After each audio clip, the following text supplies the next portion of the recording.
one more numerical problem on the base of the electromagnetic induction. The question is says that a ring of radius 10 centimetre. देखिए हम लोग जब भी numerical करें ना तो जो डेटा हमें गिवन है उनको सिंबल में धीरे धीरे कन्वर्ट करें पहले तो हमें रिंग दिया है और उसका रेडियस है 10 centimetre.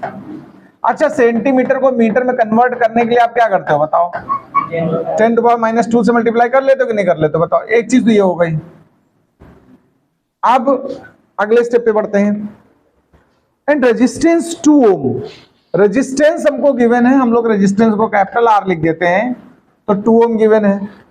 Placed in uniform magnetic field which is perpendicular to the plane of the ring. ध्यान देना प्लीज, बहुत बार ऐसा बता चुके, फिर सुनिए. जैसे ये रिंग है, रिंग का प्लेन सपोज करो इस डायरेक्शन में, देखो प्लेन ये हो गई रिंग की, तो एरिया वेक्टर कैसा हुआ? ऐसा हुआ.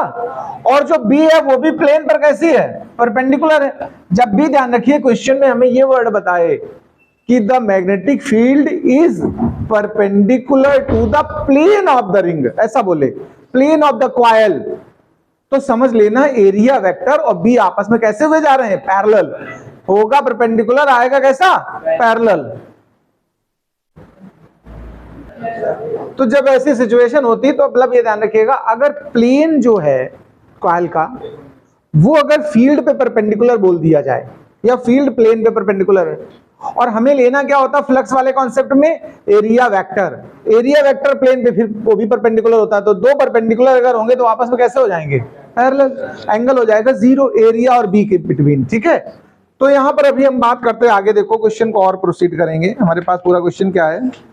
A ring of radius 10 centimeter and resistance 2 ohm placed in uniform magnetic field which is perpendicular to the plane of the ring. देखो वही बात बोला है, परपेंडिकुलर है प्लेन ऑफ द रिंग पे. इसका मतलब थीटा हमारा 0 कंसीडर लिया जाएगा. ठीक है, एरिया के साथ. If the magnetic field is decreasing at the rate of, देखो rate of decrease of the field दिया है. अगर हम चाहें तो डेल्टा लें, तो चाहें तो डी लें, आपकी इच्छा. लेकिन डिक्रीज होने को हम लोग निगेटिव से शो करते हैं. किससे? कहीं कोई चीज रेट ऑफ डिक्रीज, भाई रेट ऑफ चेंज तो डेल्टा बाई डेल्टा होता है. जैसे delta B by delta T मतलब चेंज. अब वो इंक्रीज भी तो चेंज होता है, डिक्रीज भी चेंज होता है. इसलिए इंक्रीज चेंज को हम लोग प्लस लेते हैं और डिक्रीज चेंज को माइनस. इसमें क्वेश्चन कह रहा है फील्ड डिक्रीज हो रहा है, तो rate of change of field जो हमें है तो माइनस लगा देंगे. और वो कितना गिवन है? 0.1 टेस्ला पर सेकेंड. आराम से समझते हैं, डेटा को हम एनालाइज कर रहे हैं. Find the values of induced EMF. हमें क्या फाइंड करना है? तो इंड्यूस्ड ईएमएफ फाइंड करना first part, and the induced current in the ring. और हमें current in the ring find करनी है. हम एक बात पहले कर लेते हैं, बाद में सेकंड बात करेंगे. सबसे पहले ईएमएफ. अगर आपको फॉर्मूले याद है ना इंडक्शन के चैप्टर से, तो आप इतना डेटा देख करके ये अंदाजा लगा पाओगे कि कौन सा फॉर्मूला यूज होगा. आप गेस करिए जरा, सोचिए. कोई delta B by delta T होता हो, आर होता हो, स्मॉल आर होता हो, या एक आध डेटा ना भी यूज हो, क्योंकि दो चीजें चाहिए ना, तो दोनों में थोड़ा यूज हो जाएंगी. मतलब और ईएमएफ, तो ईएमएफ का एक फैराडे लॉ सिखाया मैंने आपको. फैराडे लॉ हमारा ईएमएफ का क्या होता है, याद है किसी को? -n delta phi by delta T. देखो डेल्टा या डी आप कुछ भी यूज कर सकते हो. नंबर ऑफ टर्न हमें क्या पता है क्या इस क्वेश्चन में? अगर कभी टर्न ना गिवन हो तो 1 लेंगे. कितना लेंगे? 1. इसका मतलब ये रिंग है सिंगल टर्न वाली. ठीक है. Delta B by delta T हमको डायरेक्ट गिवन है कितना? -0.1. देखो ध्यान देना बहुत आराम से. तो हमें जो सबसे पहली चीज, अच्छा डेल्टा भी है और हमें चाहिए क्या? Delta phi. अभी रुकना 1 मिनट.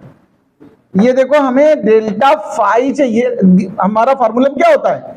Delta phi. और डेल्टा फाई होता है किसके इक्वल है? बी इंटू ए के. अब हम इसमें से ए बाहर निकाल दें तो हमारे पास a delta B by delta T आएगा. जो हमारे पास डेटा 0.1 वो किसका है? बी का चेंज है. तो हमें एरिया और चाहिए. रिंग का एरिया का फॉर्मूला क्या होता है? अच्छा पाई आर स्क्वायर होता है, और ये हमारा माइनस का 0.1 है. ये माइनस तो आपस में कैंसिल ही हो गए. पाई की वैल्यू आप चाहो तो 3.14 रख लो और चाहो तो 22/7, जैसा आसान तुम्हें यूज करने में लगता हो. हमें एरिया कितना दिया? देखो 10 × 10⁻². तो ये रेडियस है, मतलब 10 इंटू 10⁻², उसका भी क्या करेंगे आप, स्क्वायर, और ये 0.1 बची गया हमारे पास। अब इसका स्क्वायर कर लो भाई, 3.14, ये 100 हो जाएगा, पावर में कितनी हो जाएंगी, -4, और 0.1 ये और हो गया। 2 डिजिट पे ये डेसिमल है, 1 डिजिट पे ये है, टोटल मिला के कितने डेसिमल हो गए, 3। तो जो 2 0 ये कैंसिल हो गया सीधा, देखो। अब हमारे पास जो बच रहा है उसको पहले नेट, वो 314 10⁻⁴ ये वाला, और एक नीचे 10, चलो इसको डेसिमल में लिख देते हैं, तो 31.4 10⁻⁴ हो गया। ये एक डिजिट और किसका, तो 3.14, तो 10⁻³ हो जाएगा।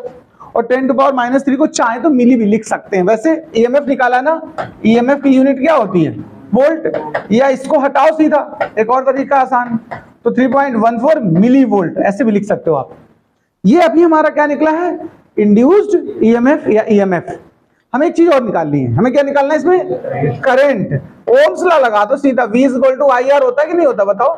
रेजिस्टेंस तो गिवन ही है, E हमने अभी निकाल लिया, तो करंट हो गई E/R। E अभी हमने कितना निकाला, देखो, आप मिली वोल्ट में ले, चाहे फिर वोल्ट में लो, आपकी इच्छा।